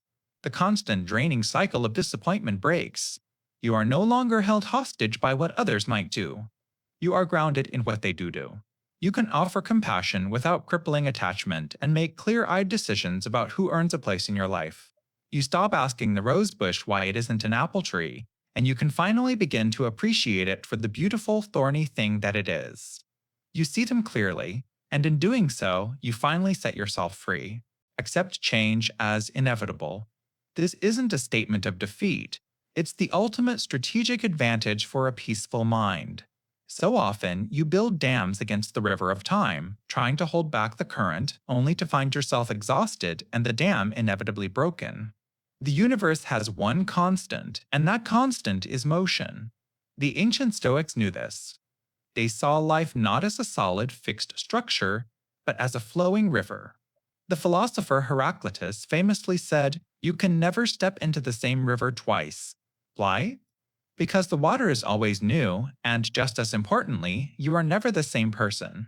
Every moment, your cells are regenerating, your thoughts are shifting, your perspective is evolving. To fight against change is to fight against the very nature of your own existence. Think of the mighty oak tree in a hurricane. It stands rigid, strong, and unyielding. It resists the wind with all its force. And when the force becomes too great, it snaps. Now, think of the reed by the riverbank. It bends with the wind. It yields, it adapts, it flows with the force that is being applied to it. When the storm passes, the reed is still there, standing tall. Your mind can be the oak, or it can be the reed. The resistance is what breaks you, not the change itself. Look at your own life. The job you no longer have, the relationship that ended, the person you used to be. The ache doesn't come from the fact that these things changed. It comes from your attachment to them staying the same. It comes from the friction between reality and your desire for a permanent past. Accepting change as inevitable is not about being passive. It's about becoming a master navigator. You don't control the river, the currents, or the weather, but you can learn to steer your boat. You can adjust your sails. You can find strength not in resisting the flow, but in moving with it gracefully. An unbreakable mind isn't one that never gets hit by the storm. It's one that knows how to bend, how to adapt, and how to find its way forward, no matter which way the river turns. Let go of the shore. The journey is the only thing that's real. Train perception to be objective. Imagine your mind is a camera lens. For most of us, this lens is not clear. It's smeared with the fingerprints of past failures, smudged by the residue of old anxieties, and warped by the powerful gravity of our desires. We don't see events, we see our stories about events. A delayed text message isn't just a message, it's a story of being ignored. A piece of critical feedback isn't just information, it's a narrative of our own inadequacy. The Stoics understood this was the source of most of our suffering. Not the things that happen, but the judgments we chain to them. To train your perception is to become a dedicated lens cleaner. It's the quiet, deliberate practice of wiping away the emotional grime to see what is actually there. The great Stoic emperor Marcus Aurelius constantly reminded himself to strip things bare, to break an event down into its most basic, objective parts, without adding a self-serving layer of judgment. So, how do you put this into practice? The next time something happens that triggers a strong emotional response, just pause. Take a single conscious breath, and then describe the event to yourself as if you were a neutral, detached journalist reporting only the facts. Instead of thinking, my boss completely humiliated me in that meeting, try this version. During the meeting, while I was presenting, my boss interrupted to point out a factual error in my data. Can you feel the difference? The first version is a drama starring your ego. The second is a simple report. It's devoid of the emotional charge. It is simply what happened. This practice isn't about becoming a robot devoid of feeling. It's about creating a crucial, powerful space between an event and your response to it. In that space, you find your freedom. In that space, you get to choose your reaction instead of being hijacked by it. You are no longer a ship tossed about by the chaotic waves of your internal weather system. You are the captain, observing the weather and choosing your course with a clear, unobstructed view of the horizon. This is how you reclaim your power. You stop reacting to the distorted shadows on the wall of your mind and start engaging with the simple, solid reality right in front of you. You begin to see the world not as your fears paint it, but exactly as it is. Action is your domain. It is the one piece of the universe over which you have absolute, undeniable sovereignty. Everything else, the opinions of others, the twists of fate, the results of your efforts, is foreign territory. You can visit, you can influence, but you can never truly rule it. And trying to do so is the source of so much of our anxiety. Imagine you are an archer. Your goal, of course, is to hit the bullseye. But what do you actually control?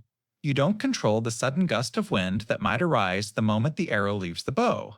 You don't control a bird flying past, or the subtle imperfections in the arrow's shaft. You don't even control the target itself. Your domain is the process. It's your stance, feet planted firmly on the earth. It's the calm, steady rhythm of your breath. It's the tension you build in the bowstring, the focus in your eye as you aim, and the clean, decisive release. The excellence is found in the doing, not in the landing. The Stoics understood that to aim well is the archer's true purpose. Hitting the target is a welcome bonus, a secondary thing that is not entirely up to you. This is the map for your own life. Your domain is not whether you get the promotion, but the integrity and effort you put into your work each day. It's not about forcing someone to love you, but about being a person who acts with love and kindness. The outcome is the target, far off in the distance, subject to the winds of chance. Your action is the arrow leaving your bow, the only part of the equation that is 100% yours. When you focus all your energy on the target, you give your power away to the wind. You become tense, fragile, and reactive. But when you pour your focus into the quality of your own actions, into the perfect release, you reclaim your power. You find a profound peace that is independent of results. This isn't about apathy, it's about radical focus. It's about pouring your soul into the one thing you can command. As you drift into sleep, let go of the targets. Let go of the wind.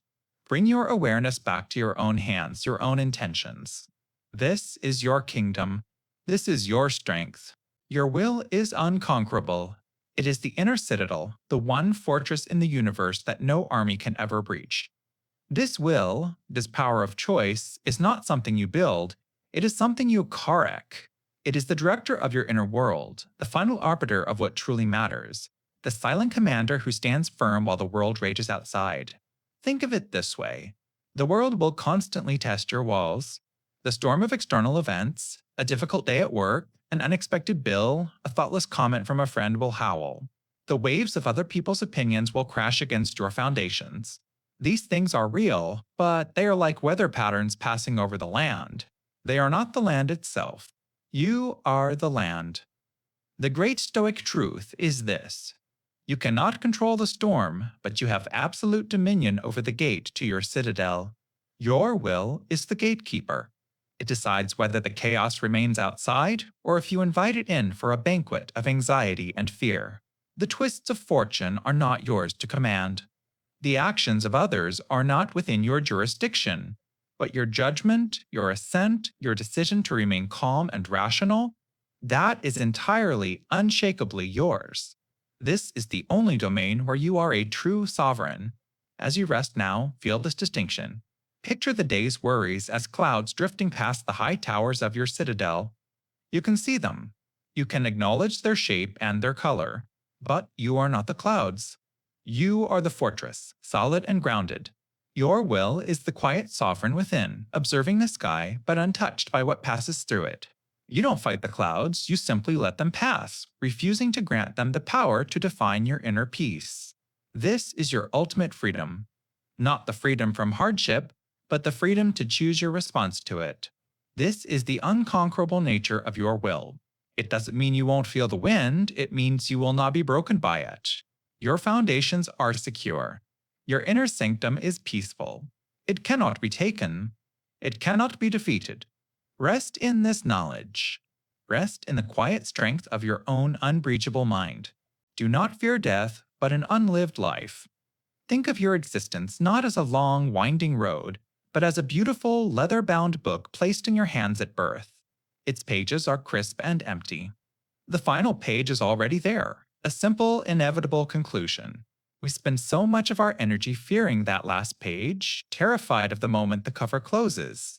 But the ancient Stoics would gently turn our gaze away from the end and ask a more pressing question. What are you writing on the pages you have today? The true horror isn't that the story ends. Every story does. The true horror is a book filled with blank pages. A life story where the ink of procrastination dried up before it ever touched the paper.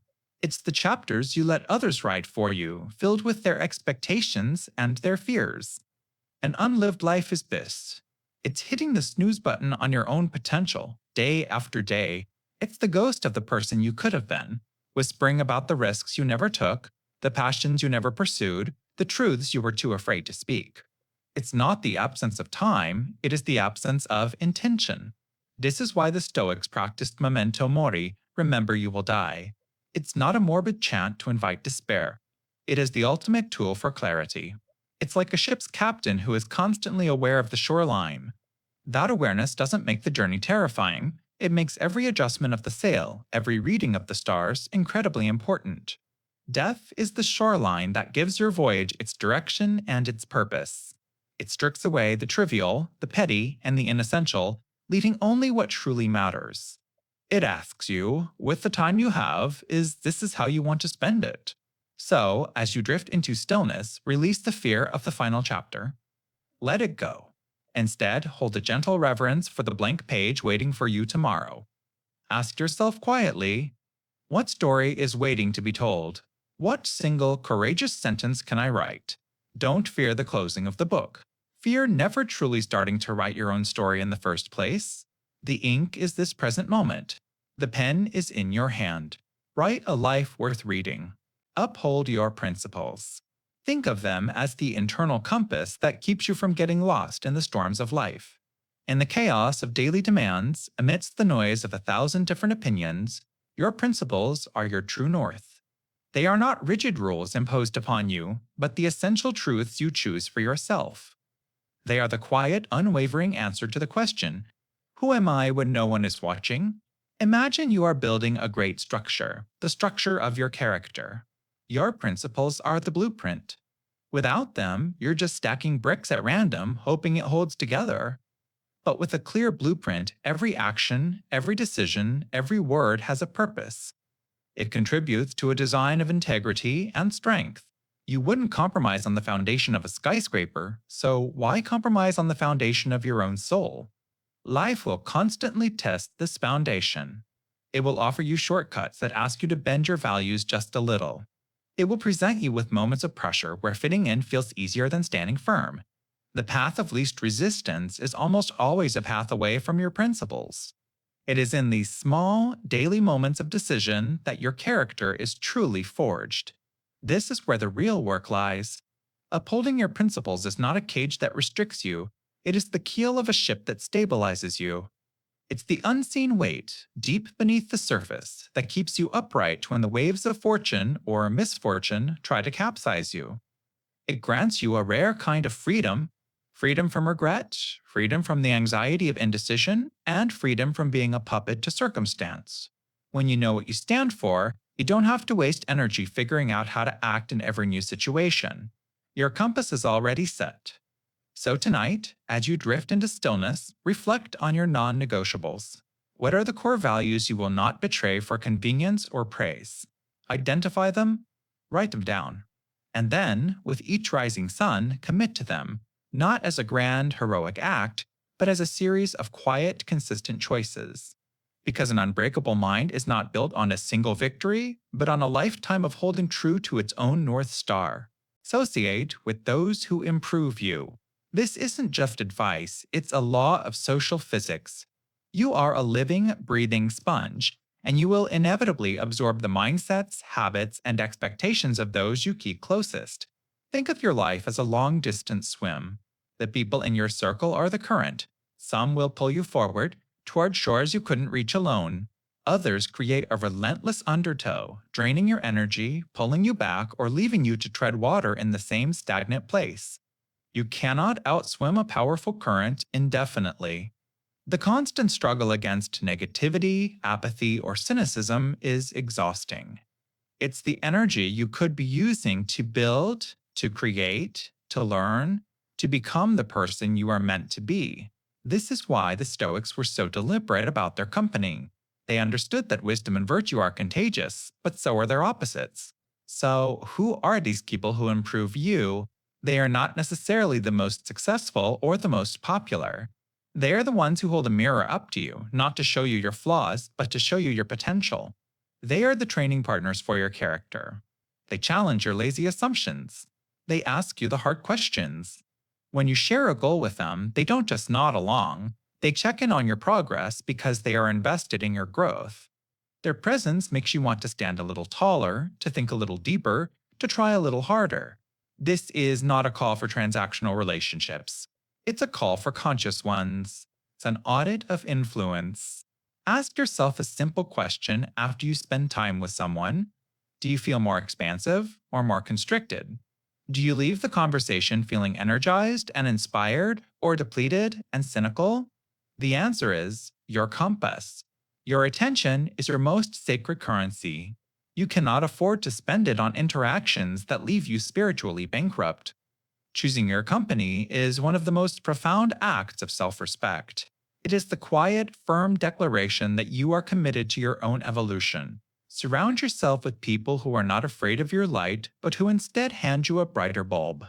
Associate with those who are already walking the path you want to walk, and you will find your own journey becomes clearer, lighter, and infinitely more possible. Don't explain your philosophy, embody it. This isn't just a clever phrase, it's the quiet foundation of a life lived with integrity. Think of a master architect. They don't just give speeches about the principles of a strong foundation. They get their hands dirty. They survey the land, they lay the rebar, they pour the concrete. The skyscraper that eventually touches the clouds is their explanation. The building's strength and beauty are the only arguments they need. Your life is that building. And your philosophy, your values of kindness, courage, patience, and justice are the blueprint. But a blueprint is just a piece of paper. The world is filled with people holding up their blueprints, telling everyone how magnificent their building is going to be. They talk about virtue, but their actions are hollow. They preach about calm, but they are the first to be swept away by anger. The Stoics understood this profoundly. Epictetus warned his students, "Don't be like a sheep that vomits up grass to show the shepherd how much it's eaten. Instead, digest the teachings internally and produce wool and milk externally. Show the results of your philosophy in your character. When you face a challenge, is your first instinct to talk about resilience? Or is it to simply be resilient? When someone wrongs you, do you lecture them on fairness, or do you respond with a quiet, unshakable dignity that needs no explanation? Your actions are the only language that everyone understands, and the only proof that truly matters. Words are wind, action is substance. People don't remember the eloquent speeches you give about who you want to be. They remember the quiet consistency of who you actually are, especially when things are hard. So as you settle into stillness, let this thought be your guide. Your character is not a declaration, it's a demonstration. It's the sum of your choices, your habits, your quiet moments of integrity. Don't tell the world you are a good person. Show them. Let your peace be the proof. Let your life be the lesson. Don't explain. Simply be. Kindness is a strength. It is the most profoundly misunderstood power you possess, often mistaken for the soft smile of a doormat when it is, in fact, the quiet resolve of a warrior's spirit. In a world that often equates strength with hardness, with an impenetrable shell, kindness is mistaken for a vulnerability, a weakness to be exploited. We are taught to build walls, to sharpen our edges, to meet force with greater force. The world screams that to be kind is to be a target. But the great Stoic thinkers knew this was a dangerous illusion. They understood that true power is not found in your reaction to the world, but in your unwavering command over yourself. Cruelty, cynicism, and rage are easy. They are a surrender to your most basic, reactive impulses. They are a confession that someone else has control over your emotional state. Kindness, on the other hand, is a deliberate, rational choice. It is the ultimate expression of self-mastery. The philosopher Marcus Aurelius constantly reminded himself to meet the arrogant and the angry with understanding, not because they deserved it, but because he deserved his own tranquility. He knew that to respond with bitterness is to inflict a wound upon yourself. Think of it this way. Anger is a flash flood, violent, loud, and temporary, leaving chaos and debris in its wake. Kindness is not the absence of the flood. It is the deep, powerful river that flows steadily, day after day. Its power is not in the splash, but in the relentless, quiet current. It doesn't rage, it carves canyons through solid rock with its persistence. It reshapes the landscape not through a single outburst, but through unwavering, conscious direction. This is why kindness is a superpower for your own mind. When you choose kindness in the face of hostility, you are not being weak. You are demonstrating that another person's storm cannot dictate your weather. You are refusing to let their poison become your own. This choice protects your inner citadel, your fortress of peace, more effectively than any wall of anger ever could. You are not giving them a victory, you are claiming your own by refusing to play their destructive game. Each act of kindness is a repetition, a training exercise for your soul. You are not just changing the world around you in small ways, you are fundamentally reinforcing the structure of your own character. You are choosing order over chaos, reason over reaction, and true strength over brute force. So as you rest, let this power settle within you, the quiet, unshakable strength of deliberate, unwavering kindness. True wealth is poverty of desire. It's a paradox designed to stop your mind in its tracks. In a world that equates success with accumulation, this idea feels like swimming against a powerful current. You are taught that happiness lies on the other side of the next purchase, the next promotion, the next milestone. But the ancient Stoics understood a fundamental truth. The hunger for more is a fire that consumes the very peace it promises to deliver. This endless chase creates a constant, low-grade hum of anxiety. It's the feeling of never quite having enough, of always falling short. You're like a hamster on a wheel, running faster and faster, convinced that paradise is just around the next bend, but the wheel just keeps turning. Each desire you satisfy only gives birth to two more. It's a game you are designed to lose, because the finish line is always moving. Poverty of desire isn't a call for a life of bleak minimalism. It is a call to radical intentionality. It's about curating your wants, not eliminating them. Think of it this way. A thirsty person finds more joy in a single glass of cool water than a person who isn't thirsty could find in an entire river. The source of the joy isn't the abundance of water, it's the alignment of supply with a genuine, simple need. By mastering your desires, you learn to be thirsty only for what truly nourishes your soul. Suddenly, the simple glass of water you already hold becomes a treasure. When you detach your happiness from the ceaseless acquisition of things, you build an inner citadel. Your mind is no longer a frantic marketplace of wants and fears. Instead, it becomes a fortress, serene and unshakable. You are the captain of a ship that travels light. While others are overloaded with the heavy cargo of envy, ambition, and materialism, making them slow, unwieldy, and vulnerable to every storm, your vessel is nimble. You can navigate the tempests of life with grace, because your stability doesn't depend on the cargo you carry, but on the strength of the ship itself. As you settle into stillness, allow this idea to wash over you. True wealth isn't out there, waiting to be earned or bought. It is in here, waiting to be uncovered. It is the quiet space that opens up when you stop wanting what you don't have and start appreciating what you do. It is the profound peace that comes from realizing you are already complete. The richest person is not the one who has the most, but the one who needs the least.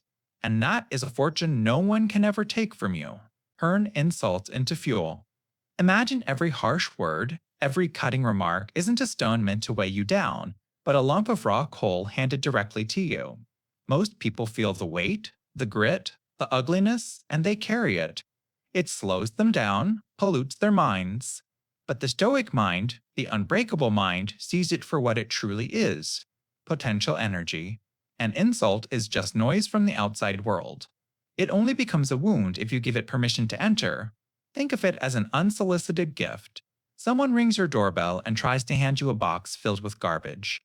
You are under no obligation to accept it. If you politely refuse, who is left holding the trash? The insult belongs to them, not you, until the moment you choose to take it into your hands, into your home, into your mind. But to truly turn it into fuel, you must become an alchemist. When the insult arrives, don't react. Instead, observe. Hold it up to the light, not with anger, but with detached curiosity. First, you sift it for truth. Ask yourself, is there a tiny, distorted kernel of truth in this? Perhaps it was delivered clumsily, wrapped in malice, but is there a genuine weakness I can address? A blind spot I can now see? If the answer is yes, then this person, intentionally or not, has given you a priceless gift, a free lesson. They have pointed out a crack in your armor. Thank them silently and use the knowledge to become stronger. And what if you examine it and find no truth? What if it is pure fiction, born of another's envy, fear, or ignorance? Then you have found the purest form of fuel. This is the carbon you can burn to power your purpose. Let their disbelief become the reason you get up a little earlier. Let their negativity remind you of the light you are determined to cultivate within yourself. Their words don't define your reality, they are merely a reflection of their own. You see, the person offering the insult is not your judge. They are an accidental signpost. They are showing you the pettiness you are rising above. You don't fight their fire with more fire. You use their fire to forge your own unbreakable will. So let the words come. They are just vibrations in the air. You are the one who decides if they become a storm that sinks you, or the wind that fills your sails. Your inner peace is a fortress, and you are the gatekeeper. Nothing and no one gets in without your consent. The past has no power. It is a ghost, a phantom limb that aches with memories but cannot lift a single stone in your present reality. It's a story that has already been written, a film you can replay in your mind but never ever reshoot. The great Stoics understood this profoundly. They didn't ask you to deny that the past happened. They simply asked you to refuse to let it leave space in the only moment that matters. Right now, think of your life as a long drive. The past is your rearview mirror. It's small for a reason. You glance at it to learn from where you've been, to see the hazards you've passed, the beautiful scenery you enjoyed, the wrong turns you made. But you do not drive the car by staring into it. If you fixate on the shrinking road behind you, you will inevitably crash the car you are driving in this very moment. Your focus, your cower, must be on the vast windshield of the present, on the road immediately ahead. You might find your mind drifting back, replaying an old conversation, a mistake, a moment of profound pain or regret. It feels so real, so solid, like a stone in your hand. But it is only an echo. That moment is gone. The person you were then is gone. The only thing that truly exists is you, here, now, with the breath you are currently taking. The power you give the past is a power you are stealing from your present. You are draining the battery of today to illuminate a cold museum of yesterday. The true Stoic discipline is to gently but firmly pull your attention back to this moment, again and again. This is the only arena where your will has any influence. The past is a collection of unchangeable facts, but your interpretation of those facts is a choice you make now. Your response is your freedom. Was that event a failure, or was it a lesson? Was it a painful ending, or was it the necessary catalyst for a new beginning you couldn't have imagined? Imagine a great ship sailing across the ocean. The wake it leaves behind, a churning trail stretching for miles, shows exactly where it has been. But that wake has zero power to steer the ship. The rudder, small and unseen beneath the water in the present, controls its entire direction. That rudder is your will, your choice, your focused intention. The past is just the wake. Let it be. Your journey is forward. The past has no power over you because you are the one at the helm, right here, right now. Focus on the process, not the outcome. This is one of the most liberating principles for a calm and resilient mind. We are a culture obsessed with results. The final score, the promotion, the number on the scale. We tether our happiness to these distant shores, these future moments that we have no absolute guarantee of reaching. And in doing so, we invite anxiety to be our constant companion, because the outcome is never entirely in our hands. It's influenced by luck, by circumstance, by 1,000 variables beyond our command. When you stake your inner peace on something you don't control, you are building your house on shifting sand. The Stoics offered a wiser path. Imagine you are an archer. Your goal is to hit the target, but obsessing over the arrow hitting the bullseye is a mistake. Why? Because once the arrow leaves the bow, you have no more control. A sudden gust of wind, a flaw in the arrow's fletching. These are not up to you. So, where do you place your focus? You focus on the process. You focus on your stance, solid and grounded. You focus on your breathing, slow and steady. You focus on the smooth, deliberate pull of the bowstring, the careful aim, the clean release. You pour all your excellence into the actions you can control, and you let go of the rest. This is where true power and tranquility are found.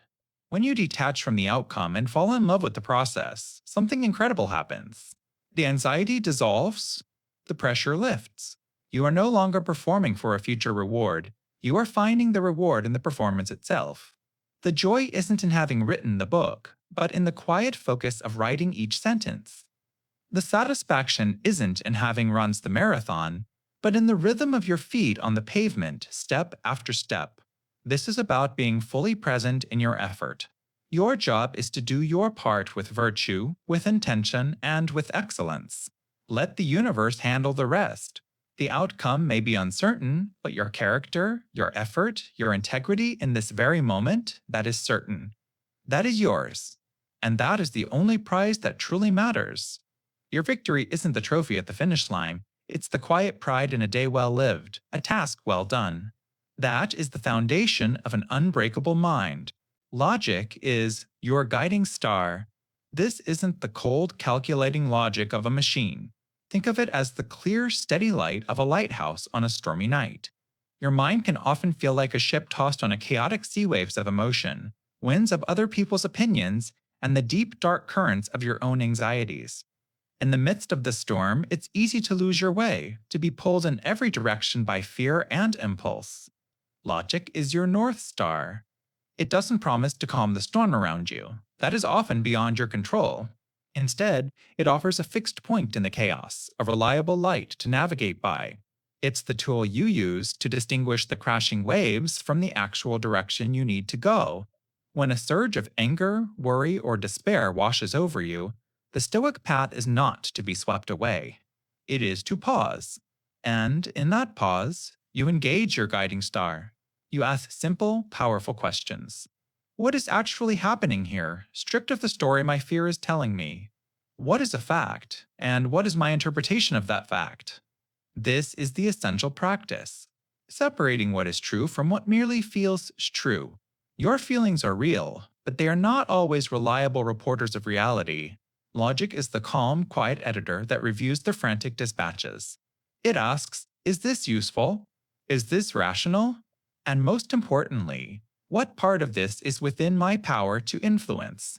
By consistently shining this light of reason on your thoughts, you begin to see the difference between the imagined monsters in the deep and the actual currents you must navigate.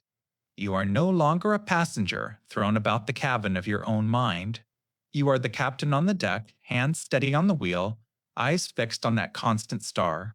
You acknowledge the storm, you respect its power, but you do not surrender your course to it. Let logic be that quiet, constant point of light in the vastness of your mind. It doesn't shout. It doesn't panic. It simply shines, showing you the way forward, the way to peace. Disdain for flattery. Think of it not as arrogance, but as an essential form of self-preservation. Flattery is the sweetest poison, a honey-laced trap for the ego. It's the art of telling you precisely what you wish to hear about yourself, regardless of the truth. And for a mind striving to be unbreakable, it is a dangerous indulgence. Imagine your self-worth is your daily nutrition. Genuine, earned praise and constructive criticism are the whole foods, the proteins, the complex carbs that build real strength. They aren't always delicious, but they nourish you. Flattery, on the other hand, is pure sugar.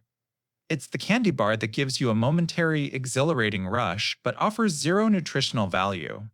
It creates a dependency, a craving for the next hit of empty approval. When you live on a diet of sugar, your foundation becomes weak and you become fragile, easily swayed by whoever holds the next compliment. The Stoic understands that an unbreakable mind cannot be built on the shifting sands of external opinion. Your worth is not a stock to be traded on the market of others' approval, rising with praise and crashing with criticism. It is a fortress, built stone by stone through your own actions, your own integrity, and your own reasoned judgment. Flattery is the enemy at the gates, promising easy entry but intending to seize the castle from within. This isn't about rejecting every kind word. It's about becoming a discerning gatekeeper of your own mind. Learn to distinguish the empty sweetness of the flatterer from the solid nourishment of honest encouragement. The flatterer praises your status, the friend praises your character. The flatterer agrees with you to gain favor. The wise counselor challenges you to help you grow. So, when praise comes your way, simply observe it. Accept it with grace, but do not inhale it. Do not let it become the air you breathe. Your validation must come from your own internal scorecard. Did you act with virtue? Did you meet your own standards? When you are your own harshest critic and most reliable admirer, the words of others become mere echoes. You can appreciate the pleasant ones and dismiss the hollow ones, for your peace is not in their hands. It is, and always will be, in yours. Prepare for the unexpected. This isn't a command to live in a state of constant, low-grade anxiety. It's the opposite. It's an invitation to build a mind that is so well-armored, so resilient, that anxiety can't find a foothold. Think of it like a fire drill for your soul. You don't practice a fire drill because you expect a fire today. You practice so that if the alarm ever does sound, your response is calm, immediate, and effective, not panicked and chaotic. The Stoics called this premeditatio malorum, the premeditation of what could go wrong. But you can simply think of it as negative visualization. Each morning, take a moment to quietly rehearse potential difficulties. Your car won't start. A project at work is rejected. You have a difficult conversation with a loved one. Don't dwell on the negativity. That's not the point. The point is to look at that imagined scenario and ask yourself, and then what? What would I do next? What part of this is in my control? The event itself is the storm wild, unpredictable, and utterly outside your command. But your response? That is the rudder of your ship. You can't control the waves, but you can always control how you steer. By rehearsing these challenges in the safety of your mind, you strip them of their power. Shock is gone. The surprise is gone. When you've already walked through a difficult path in your imagination, facing it in reality feels less like a catastrophe and more like a problem to be solved. This practice doesn't create worry, it vaccinates you against it. It transforms your default setting from, I hope nothing goes wrong, to, I will be okay even if something goes wrong. This is the foundation of an unbreakable mind. It's the quiet confidence that comes from knowing you've trained for the weather, whatever it may be. The goal isn't to predict every possible future. The goal is to build a mind so fundamentally sound, so rooted in its own strength, that it no longer needs to. It is simply ready. A quiet mind is true wealth. Imagine your mind is a vast ocean. For most of us, day in and day out, the surface of that ocean is a raging storm. Waves of anxiety crash against the shore. The winds of past regrets and future worries howl, turning everything into a chaotic mess. We spend our lives frantically trying to calm this storm, to control every wave, every gust of wind. But it's an impossible task. The Stoics knew this. They understood that true wealth isn't found in trying to command the weather. It's found in learning to dive. Beneath the most turbulent surface, the depths of the ocean are silent. Still, unaffected. This is your inner citadel. This is the quiet mind. It's not an empty mind, devoid of thought. It's a mind that is no longer a slave to the chaos on the surface. It's a mind that can observe the storm without being swept away by it. You see, we've been sold a counterfeit version of wealth. We think it's about accumulation, more money, more followers, more achievements. But this is just adding more ships to a stormy sea, giving you more to worry about. True, lasting wealth is about subtraction. It's the removal of unnecessary desire, the letting go of grudges, the silencing of the inner critic. It is the profound peace that comes from wanting what you already have. This kind of wealth can't be stolen. It can't be lost in a market crash. It is entirely yours, cultivated within the one thing you have ultimate control over, your own perception. How do you find it? You start by simply noticing the waves. You watch a thought of worry arise, and instead of wrestling with it, you just observe it.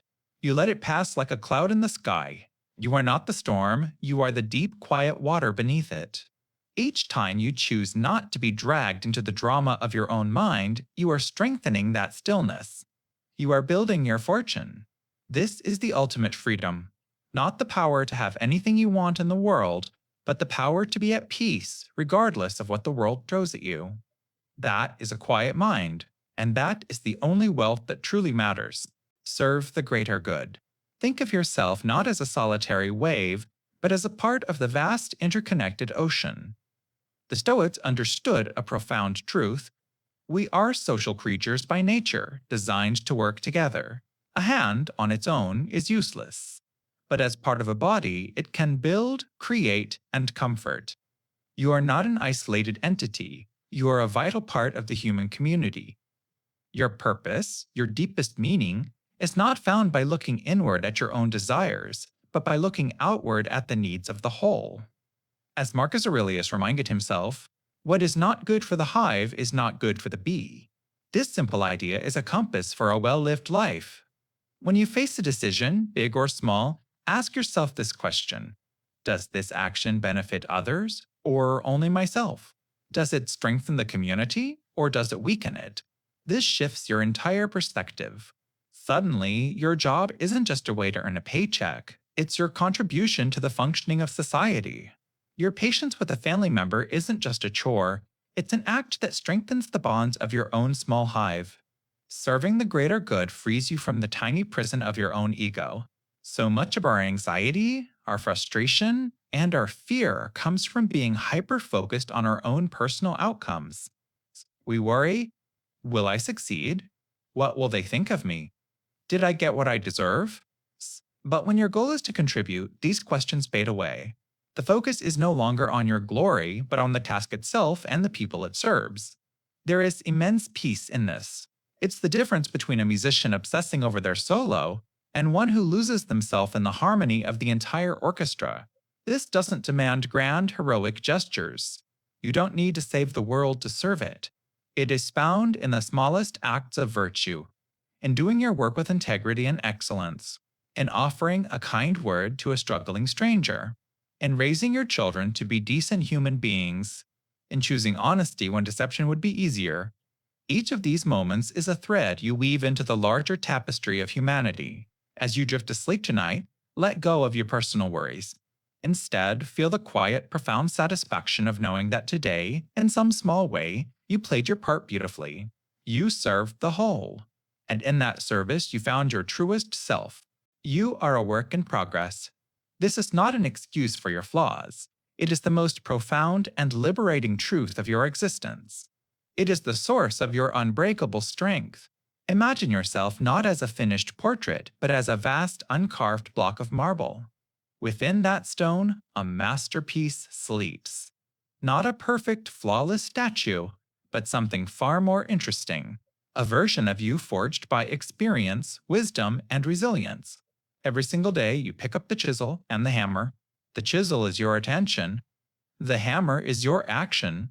Some days, you strike with force, and a huge chunk of a limiting belief or a bad habit falls away, revealing a new, smooth surface underneath.